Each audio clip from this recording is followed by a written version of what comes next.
الأصل أتم الشيء إلى البغداد ولا تنسى عمل الرباط إذا كنتم أمة محمد أجب السلام بالنشاد. Assalamualaikum warahmatullahi wabarakatuh. Alhamdulillahirabbil alamin wa bihi nasta'in wa la umuri dunya waddin.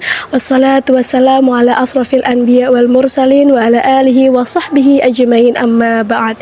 Rabbi israh li sadri wa yassir li amri wahlul 'uqdatam min lisani yafqahu qawli. Amin amin ya rabbal alamin. Yang terhormat Dewan Juri, syukur Alhamdulillah di hari yang penuh berkah ini Allah masih memberikan kita nikmat, khususnya nikmat iman, Islam, sehat, dan panjang umur.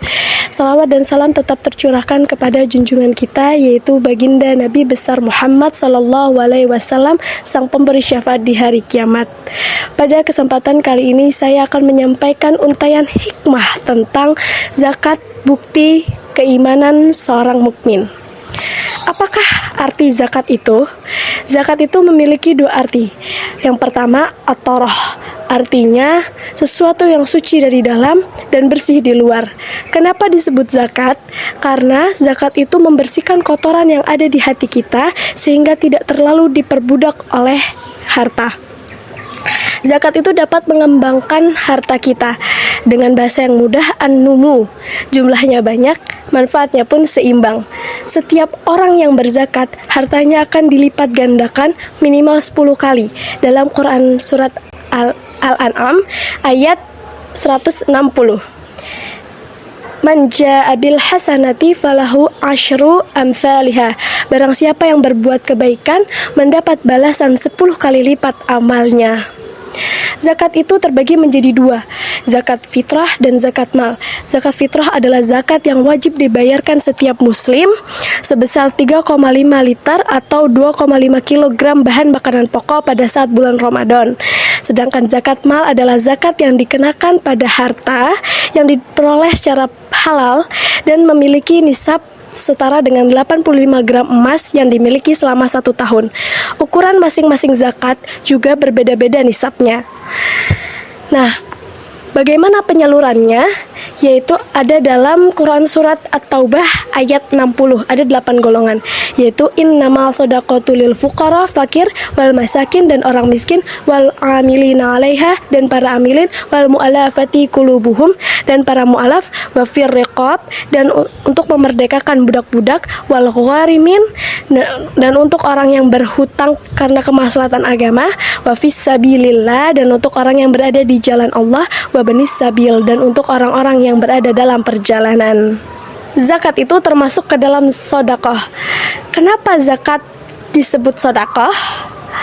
Dalam ilmu fikih disebutkan kullu ma'rufin sedekah. Semua yang baik-baik itu disebut sedekah. Kata Allah, ambil sebagian dari hartamu kalau sudah memenuhi syarat dan ketentuannya untuk zakat. Karena ketika zakat itu ditunaikan, maka akan menjadi yang pertama unsur kebaikan, yaitu orang bisa kita bantu, kita mendapat pahala. Yang kedua, dengan membayar zakat kita mengetahui bahwa perintah Allah itu benar, kita tidak melanggarnya.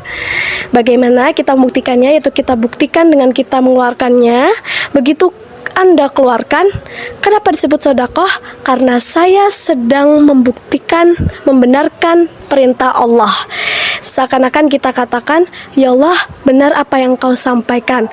Kalaupun saya belum paham, maka hikmahnya tetap saya kerjakan untuk membuktikan bahwa semua yang berasal darimu, semua itu benar. Yang ketiga, dengan melakukan amalan-amalan ini, maka kita telah membenarkan janji Allah. Apakah janji-janji Allah lewat amalan-amalan tadi? Allah berjanji bahwa orang yang berzakat hartanya tidak berkurang, tapi bertambah. Allah berjanji dalam Quran surat Al-Imran ayat 9. Innallaha la yukhliful mi'ad. Sungguh Allah itu tidak menyalahi janji. Sedekah-sedekah yang kita amalkan itu merupakan bentuk keimanan kita. Rasulullah SAW mengatakan as-shadaqatu burhan. Sedekah itu bukti keimanan. Orang yang beriman pasti memiliki hubungan baik dengan Allah. Hablum minallahnya ia jaga, hablum minan nasnya juga ia jaga. Lalu, apakah keutamaan-keutamaan orang bersedekah? Yang pertama tentu saja sedekah adalah amalan-amalan yang utama. Yang kedua, sedekah bisa menjauhkan kita dari bencana. Yang ketiga, sedekah melipat gandakan pahala dan rezeki kita. Keempat, bisa menghapuskan dosa-dosa dan kesalahan-kesalahan yang kita buat. Yang kelima, bisa mengembangkan harta. Yang keenam, melapangkan jalan yang menuju surga. Dan yang terakhir, sedekah menjadi bukti keimanan kita. Teman-teman yang dirahmati Allah Subhanahu wa taala, semoga kita senantiasa dapat mensedekahkan harta-harta terbaik kita kepada orang-orang yang lebih membutuhkan, sehingga kita termasuk ke dalam orang-orang yang mendapat naungan di yaumil akhir. Amin amin ya rabbal alamin. Alangkah indah orang bersedekah, dekat dengan Allah, dekat dengan surga. Takkan berkurang harta yang sedekah, akan bertambah, akan bertambah. Masya Allah. Sekian dari saya, kurang lebihnya mohon maaf. Wabillahi taufik wal hidayah. Terima kasih. Wassalamualaikum warahmatullahi wabarakatuh.